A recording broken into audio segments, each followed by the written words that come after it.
my gosh, I am so excited to get to talk to you one-on-one. You say so many things that I love all the time. I Oh, feel God. like the first thing I heard from you was you mentioned curiosity and empathy, which they're two of my favorite things in the world. I honestly believe curiosity is the solution for most of the world's problems. Oh, yeah, we do too. Totally. Kristen Donnelly is a TEDx speaker, international empathy educator, and researcher with 2 decades of experience in helping people understand the beauty and difference and the power in inclusivity.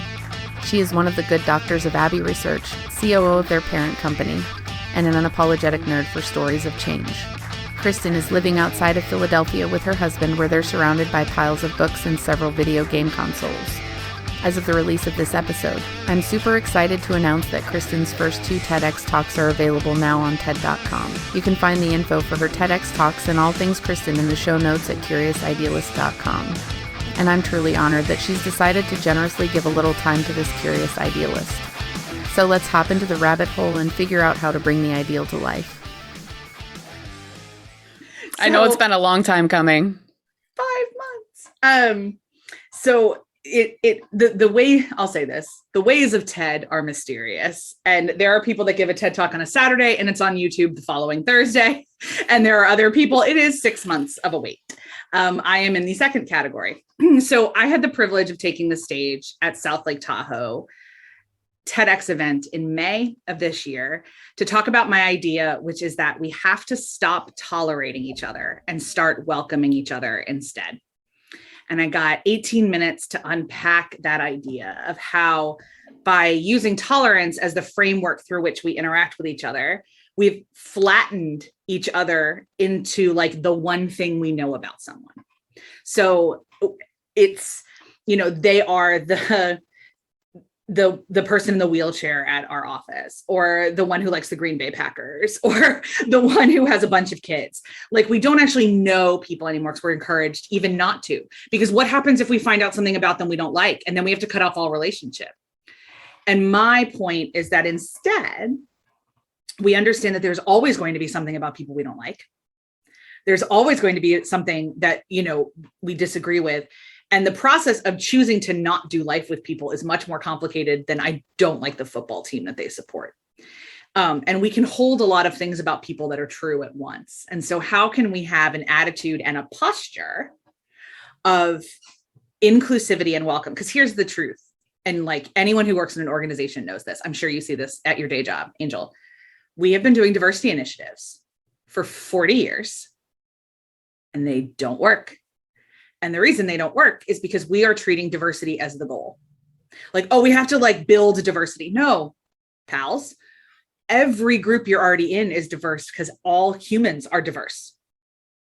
So we all carry diversity within us. So when we walk into a room, we only make things more diverse. Now, as organizations, we have done nothing to harness that diversity or allow it to flourish or anything else, because we still have this idea that you should keep like only bring certain pieces of yourself to work or to wherever. And my thing is, what if we created environments where everybody could bring their whole selves? What if I am not just the woman at the table, but I'm also allowed to bring my perspective as an expat, or as somebody who's married to somebody who had a green card once? What if I'm allowed to be my full self and I get to choose what I bring to the table, and my organization doesn't tell me what I get to bring to the table? What would be different then?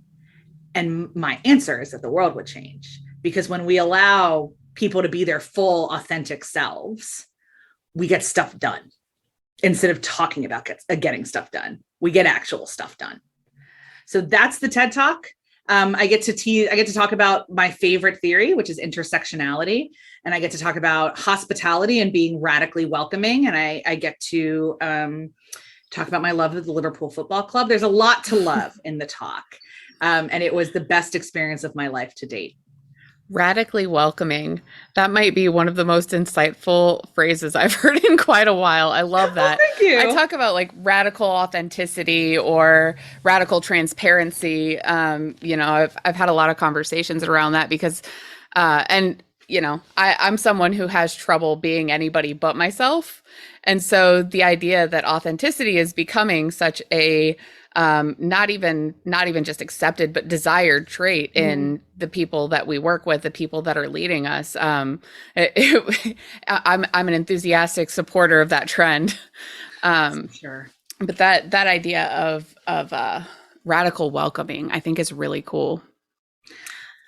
It works for me, I think, because I was raised in a culture where hospitality was prime, and not like we threw dinner parties. I don't think my parents ever threw dinner parties, but and if they did, it gave my mom, I'm sure, such incredible anxiety that she would never want to do it again. But we always had an open house policy. Like my mom was the mom that had my friends' snacks stocked in the pantry, because it was just this posture of everyone is always at home whenever we're around. What can we do to make you home, to give you home? How can we create home? After you've been here once, you help yourself.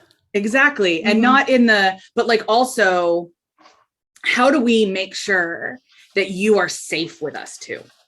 Creating a safe space for people.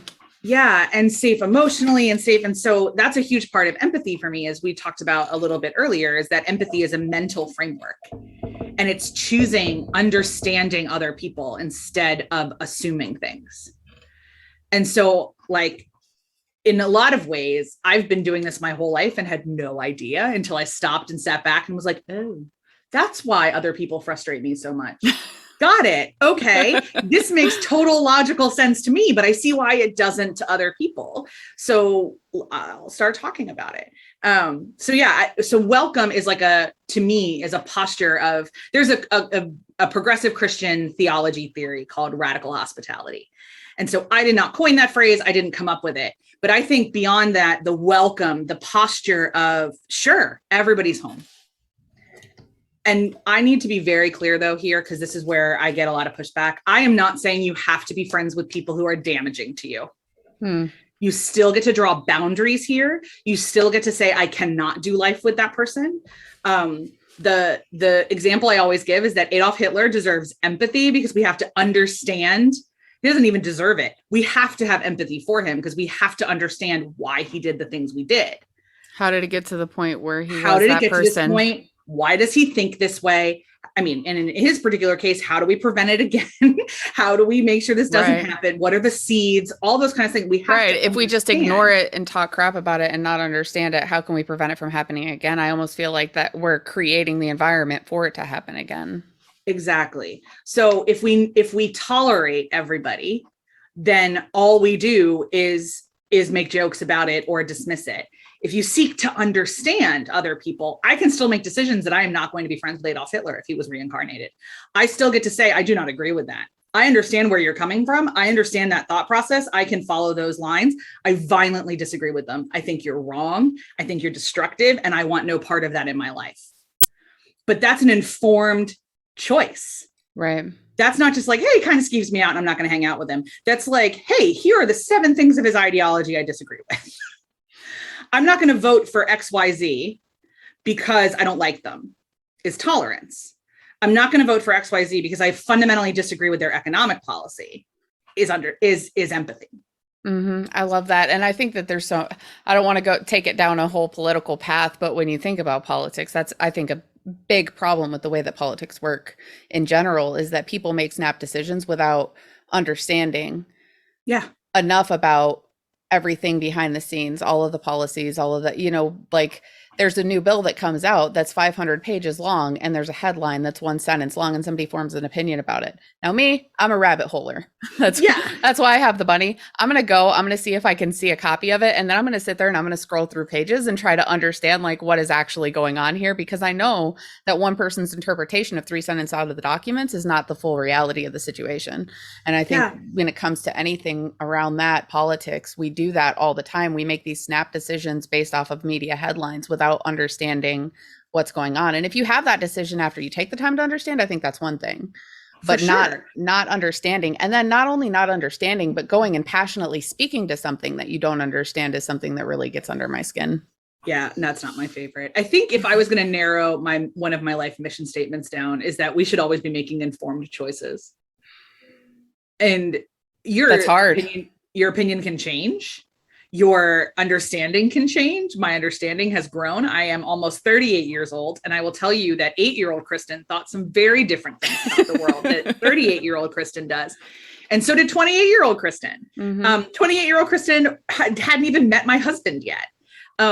Like life changes. And so all of life is a process of unlearning and relearning. But I deeply believe that we can make informed choices. And there are people in my life who I love, by the way, and I'm happy to do life with them. But we've drawn the boundary that like this category of things we disagree so much on that we can't have a productive conversation. So we can love each other outside of that box. Then there's other people where that box is so big that I can't do life with you at all. But there's much more nuance and grace and wiggle room in understanding than there is for me in snap judgments. Because you've taken the time to understand those people and their point of view, to understand how big is this point of view within their life from their perspective, to make that informed decision of whether you can do life with them or not. I love that. Yeah. And I think I've seen it in evidence in my personal life. And so, I always say it's anecdotal and academic evidence, because there's lots of evidence about how the more different our friend circle is, the more holistic we are, the more resources we have, the more potentially emotionally balanced we are. Even if we have severe mental health crises, the more support we have from different quadrants, essentially the more legs on the table, the more stable the table. And it's the same way for organizations. The more legs at the table, the more stable the table. I love that. And so we just have to but that's so much work. And I think like that's one of the reasons that I get really angry about diversity exercises, or somebody saying like, we need to build diversity. It like actually sets my teeth on edge. And I feel like my job is growing and done, because the number of text messages I get from people now when like President Biden says the word diversity or tolerate in a speech, and the number of text messages I get that are like, he needs to listen to your TED Talk. I'm like, I agree. So I'm like, my brand is strong. But like the word tolerate sets my teeth on edge. Even the word diversity sets my teeth on edge. It's very difficult for me to kind of unsee what I've seen. And I get very frustrated when we pretend that we can, have a workshop and do 4 or 5 hours, and we treat diversity as entirely racial and entirely between Black and white people. And then we say, cool, we're diverse now. Good. Everybody good. Cool. We're good. Fantastic. We'll see you next year. Box check. It's just a tick box. And that's how you get things like the Emmys the other night, as you and I talk, where you have the most absolutely diverse, racially, economically, lifestyles, even like within gender identities, most wide range of performers they've ever had. And every acting trophy went to white folks, every single one. Really? And we're all pretty much. I didn't watch. All of the major drama categories went to The Crown, all 4 awards. So, I mean, I watched because I'm a culture commentator. That's what I do. But like, I just kept getting more and more progressively angry that this is what happens when you don't do the work. Like representation is only part of the process, but like the Emmys wiped their hands and said, amazing, now we're diverse. And they didn't do the work to actually explain or value or understand, or so everybody's just going to vote for the most popular thing. So they voted for The Crown. I mean, it's hard to like look at Gillian Anderson's name and not say, oh, I'm sure she deserves an award. So anyway, if we treat diversity as just a tick box exercise or a press statement, it doesn't actually do what we want it to do. What we need to understand is that is kind of do an intersectional thing. So here's all of the various pieces of diversity that I carry with me all the time. I'm a woman. I've been a woman since I have felt I am a woman since birth. So I'm a cisgendered heterosexual woman. I'm in a heterosexual marriage with a heterosexual white man, but that white man was born outside the United States. And we have all of that. I carry with me all the time that was raised in a family business. So I have no concept of like corporate America. None. I wasn't raised in it and I don't work in it now. I spent 30 years of my life in academia and then I left intentionally. So I carry all of this within me to everything I go to. And if I was hired by somebody and they're like, all we really want you for is because you're the good white lady, I'm like, I'm a lot more. And I'd love to bring those things. Yeah. And I'd love to do that. So all that being said, a lot of people will look at my husband and I and say, oh, you guys aren't exactly like a diverse marriage, because we look like we match. We both present as middle class. We both look intelligent because we have glasses and that's what people think. And all that kind of stuff. But then he opens his mouth and I open my mouth. We very clearly are from two different places. Mm-hmm. And then if you keep us talking, we have some things in common, but man, do we see the world differently in some ways.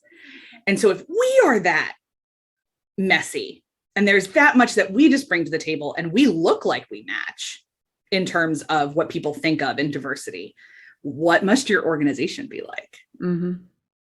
What are your thoughts on, like, in different organizations, they have networks that are labeled under different, like, as part of diversity initiatives, a lot of corporate structures will include some sort of like employee networks where they're focused in on education and allyship and things like that around different minority groups. What are your thoughts on those kind of groups? So again, I've never been in corporate America, so I've never been in one. So I say that. But what I hear from other people a lot is that they can be really cool if used right, because people often do need a safe space to make sure they're not alone in an experience, to have allies and advocacy. The problem becomes when they become an echo chamber. And the deal is not, okay, we're going to do this here. And then we're also going to make sure that we're planning events where we're meeting with other groups, or we're doing company-wide initiatives, or we're doing other things. There is a way to have safe, productive, I always joke, like, family meetings, but then there are public meetings that the family has to show up for. So I think from what I hear is that most organizations where people really complain about these are the ones where it becomes the echo chamber. And the ones where people report that it works is when they are then active. There's a representative for that group on the governing management board. There's a, it's almost like there's a union rep in a certain way, like they are their own, there's somebody at the table specifically, or the option of planning company parties rotates those groups, that there aren't just special interest groups based on things like race and gender, but there are also groups that you can join if you are a primary caregiver for a parent. Or like there's other intersections here. You can join if you're somebody, like, you can almost make it your own like Facebook group section where it's like, well, we're all anyone who like is going through grad school right now, like, let's all get together for drinks. Like, if you do all of the intersections instead of just the popular ones, then that widens the idea that everybody is welcome to bring whatever they want of themselves to the table. I love that idea. We've got a couple in the company that I work with that go outside of just that race category. But one of the things that I think seems to work well is making it open to anyone in the company to join. Not only people that identify with, which can be hard to communicate, because when somebody sees, oh, that's the name of this group, but I don't identify as that, it may feel like I'm not, like I shouldn't join that. But me, I'm curious idealist. And so when I saw that there was the option to join them, I clicked all of them and I joined all of them, because I want to learn as much as I can about people who come from different backgrounds than I do, or people who have lived different lives. And I feel like you can learn something new from every person you meet. Sometimes you learn whatever that thing is very quickly and no longer want to interact with that person maybe, but I feel like you can learn something from everyone you meet. And so just the experience of joining all of the different networks, whether I identified with them or not, has been a really good experience for me. It's created more, I think, allyship and advocacy, being able to understand where people are coming from and things that people are going through, attending different sessions where people are speaking up about their experiences related to whatever the thing is. I like the idea of expanding that, though, because I think there's a lot of things that aren't covered, and a lot of people who have been through big things that are a big part of who they are that they don't know where that safe space is to talk to other people that have been through those things. And I think it's important too to have some fun ones in there. Like, you know, like have a group where people can find other, like, you know, golf enthusiasts or people who really like board games. Like, also make sure that to communicate as a company that your intersections aren't just the tragic big things. It also makes you a different person if you love Harry Potter, and you grew up on that, and like the first thing in your old like AIM profile was your Hogwarts house. Like, that's an important part of how we all see the world, versus I don't read at all. You know, I don't like reading. It's a massive important part of who I am that I spend a lot of my time thinking about superheroes. So like, have the fun ones too. And maybe they don't meet as often, you know, and don't just do them around Halloween. Christ, a lot of us who really, really love things don't love dressing up, and that's okay. So do the fun things and the serious things, because the more people have fun together, the more likely they are to trust each other with the hard stuff. I love that. You said something. I was listening through something that you had been on, and it made me really want to ask you the question. I am a student of leadership and forever will be one. Just digging into what makes good leaders, where the leader pitfalls are, that stuff is all really interesting to me. What makes people follow someone, what makes people not follow someone. And so I wanted to ask you the question, what do trampolines have to do with leadership? I am so glad you asked. The trampoline is how I teach emotional intelligence. So when you think about the 4 parts of the trampoline, they all do this. And this all comes back to the fact that you cannot be a good leader unless you know who you are, because people are going to hit buttons that you didn't anticipate. You are going to react emotionally when you should be reacting logically. The process of being a good leader is the process of constant self-awareness and reflexivity and knowing who you are to know to react well and lead well. So that's the thing. One of the ways that I encourage people to think about their lives is to think about a trampoline. So the first one is, the first bit of the trampoline is the base that you have, obviously. And the base, the way that we explain it at Abbey Research, is that those are the non-negotiable things in your life. They're your ethics. They're how you fundamentally see the world. And the only way that really changes by the time you hit your mid-20s. You know, we all change our stuff until we hit around our mid-20s. And then usually we're pretty formed at that point. There's people that argue that we're formed at age 7. I don't believe that. I think there's elements of us that young, but I think truly how we move through the world is formed by our mid-20s. And then at that point, the only way to change the base at that point is usually through trauma or tragedy. That's usually why you rewrite fundamentally who you are after your mid-20s is that process. So like for me, a really big part of my base is my identity with my faith system. And how I've defined that faith system is super different throughout my life. But where I fundamentally landed now is that I am here to be of service, that love is a verb, and that I only see through a glass darkly right now. I am not supposed to understand everything because it's impossible to. What I have been called to do is show up every day and love the person in front of me the best way I know how. And that's it. That's the mission. And everything past that can be flexible. So that's my base. Then you have the springs around the base that then hold up the bouncy bit. And the springs are the stuff that's still really important but can change in and out. Like you could have a spring for your whole life. You could also have a spring for 10 minutes and get rid of it. So these springs are more like, you know, a little bit less of like fundamentally who you are, but maybe like so in my faith system, it's like, this is the exact theology I'm playing around with right now. This is the language I'm using to express this, but it isn't like the core of who I am. Or it's the things that can be important, but like, I'm not going to die on them.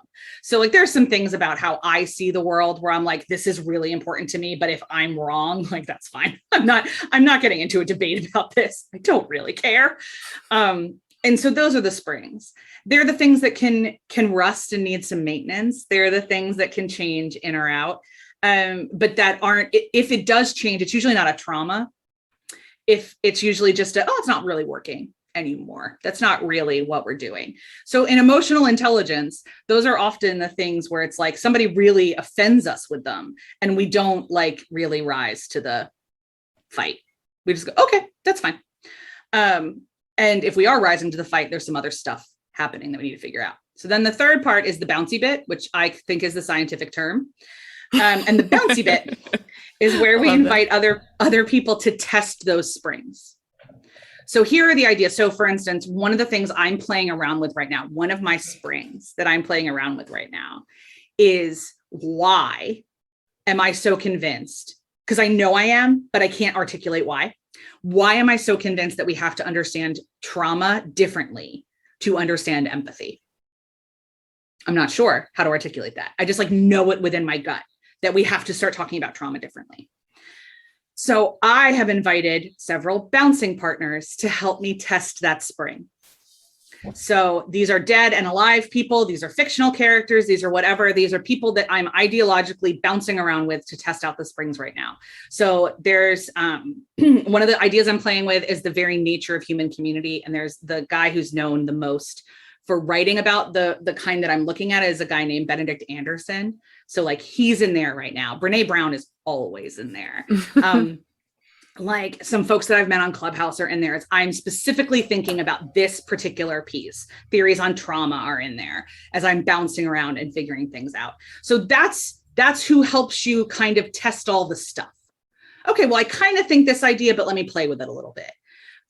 Or I kind of think this about myself. Like if, as everyone should go to therapy at least once in their life, your therapeutic professional should be in there.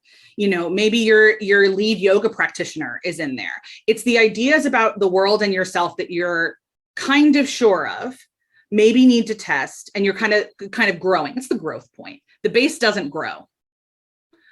So then the final bit is the net, which is your core people that keep you safe so you don't bounce off into oblivion. And they are like the 7, I think it's around 7 people. I don't have any scientific behind that. I just kind of like, I look at the average number of friends that people have. These are your ride or dies. These are the 2 a.m. phone call. They don't even bother answering the phone. They're already in the car. Like that's what this is. They're the people that know who you are and know who you can be and love you in the midst of that process. And so this can change throughout your life. The net absolutely can change. The 7 folks I have right now are my husband, my best friend and business partner, my parents, my little brother, because he's also my co-owner of our company. So he keeps me really safe. And then a couple core friends. And they're the ones that you cannot hide from. And you often want to, but you can't. And they're going to tell you like, hey, you're bouncing way too hard with that. Maybe the bouncing is the improper work-life balance you have at the moment. Or maybe you're hanging out with a friend that they don't think is great. Or you've signed up for a retreat weekend that sounds sketchy to them and they're going to call you out, or something in your business doesn't sit right. And so those things, the friend that may not be right, or the work-life balance, those would be like the bouncy bits. And the springs. Yeah. Mm-hmm. And these are the people that are like, hey, I love you. Let me speak to that. Or you go to them and you say, okay, I'm not okay. And I don't know why. And I got to figure it out. So this is also like, those are the ways to know yourself. The trampoline is the steps to knowing yourself. And for me, the net is really important because you've heard me say this on Clubhouse before, that I outsource my mental health.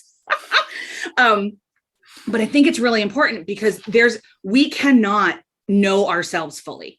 There's way too many things about our brain that our brain protects us from, that we have a completely different perception of how we move through the world than other people perceive us.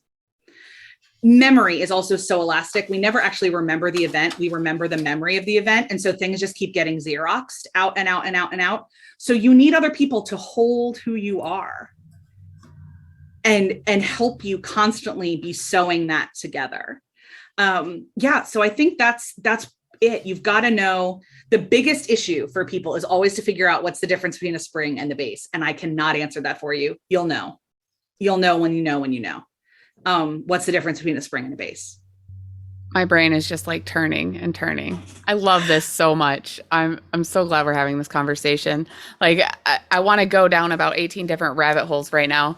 And all of this connects back into leadership, because if we don't know as much of ourselves as possible and have all those things, have the net for those pieces of ourselves that maybe we don't know, then how can we lead others? How can we be successful in that? Yeah. And I think all we do then is lead them into our own unexamined toxicity. You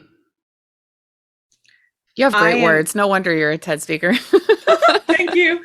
Love it. It's all I'm good at. I've seen a lot of leaders. I've been studying leadership since I was 9, I should say. My father, when I was 9, decided that when I got grounded, which was frequently, that instead of like being put in timeout, that my grounding should be productive. And so he had me write book reports.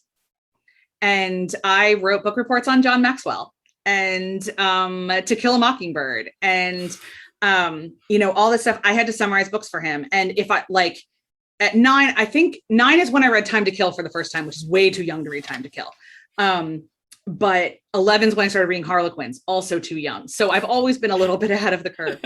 But then he'd have me memorize long passages of scripture or Shakespeare soliloquies. And so I had to learn how to also think on my feet and present information. So he would ask me what this Bible passage has to say about leadership. What does this book have to say about leadership? And when I was recovering from surgery once, he had me watch the entire video series of Developing the Leader Within You, to the point where we still make jokes about John Maxwell sweaters, like still within the family.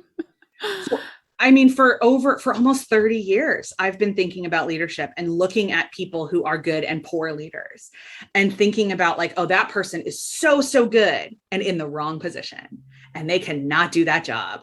And I've been around the world and I've studied the history of the human race. And especially when I was in my seminary program, studying the history of Christian missions, which is a lot about failed leadership. And studying now, looking at, we do a series on our YouTube channel called the Colonizers World Tour. We go around the world and talk about the legacy of colonization.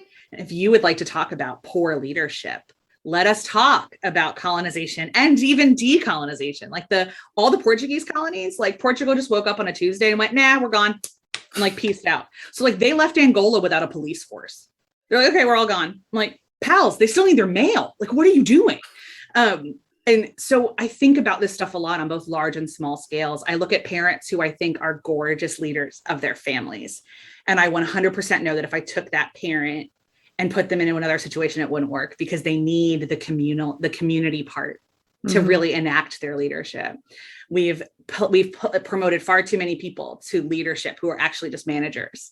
And because we have deified leaders in a way, we don't allow for the wide gifts of things that aren't leadership.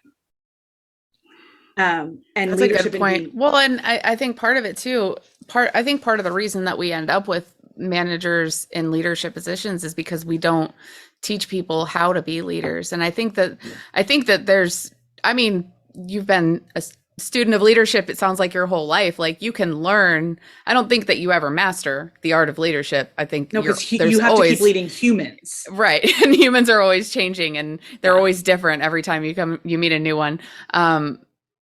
But you can learn it, and we don't. I mean, what's the average age that somebody starts getting any kind of leadership training? Like 30s, late 30s, early 40s. I mean, in college, I think for folks who go to college, it's happening younger and younger.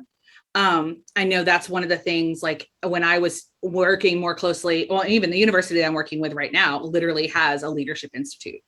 And there are lecture series and things on leadership, and Gen Z is very tuned into that word leadership in a way that I think even as millennials, we weren't. But like I had like leadership stuff in college. And I was happy to avail myself of them. But like when I think back, it was still the very rote definitions of leadership. It still wasn't this evolutionary, powerful thing we need to think of it as, which is, do you know yourself? Can you intentionally influence others for good? And in what area can you do that? That's leadership. I mean, I think I am a very good leader. I think I am a good boss in some circumstances. And I'm a charismatic leader. I can get up and like, you need somebody to get up in front of a room and calm the crowd and distract them from a crisis. I'm your girl. Like I'm very good. Like people follow me because they trust me innately because I seem to have this magic thing where people just trust me. Cool. I love it. I try very hard to use those powers for good and not evil. And I have a friend that was like, please never join an MLM because you will destroy the world. I was like, yes, I got you. No problem. But I can do that. But like, I'm a terrible tactician. I'm terrible. I would have no idea how to help. Like I couldn't coach people on a field. I have no spatial awareness. I have no understanding of where anyone is, but I could do the really good locker room speech. And so I think like the other thing too, is that we tend to believe that every leader has to be all of these things because we've never really been trained. You're totally right. Mm-hmm. I have hope for the future generations because I know high schools that do leadership curriculum now. Really? But I think those are really privileged spaces. Yeah, I definitely was not one of the things in the school that I went to. Oh my gosh, I hate that our time is short and I feel like we definitely need a part 2 for this conversation. Yes, ma'am. But before we close out, I do have one more question that I have to ask you. Okay. You've got 10 seconds, okay, to share a message with the world. Every single person in the world will not only hear you, but really, truly internalize your message and do something with it. We have a magic translator that goes to every language. Love it. Goes straight to the heart. And so, but it's only 10 seconds. What's your message? You are loved, worthy, and valuable, and everybody else is too. Oh my God, that's beautiful. I just got chills. I'm not even joking. Like I got chills. That was fantastic. Oh my God, Kristen, thank you so much for this conversation, for sitting with me. And we need to schedule another one super soon. I'm going to put links to all of Kristen's things into the show notes and pretty much anywhere that I can post anything because she is amazing. I cannot wait for your TED Talk. Follow Kristen, follow me. I'll be posting all of her stuff everywhere as well. I cannot wait. I'm super excited, not just for this TED Talk that's coming out, but for the next 2 and possibly the one after that, maybe. I'm shortlisted, so we'll see. Thank you again, Kristen. And any final words before I close it up?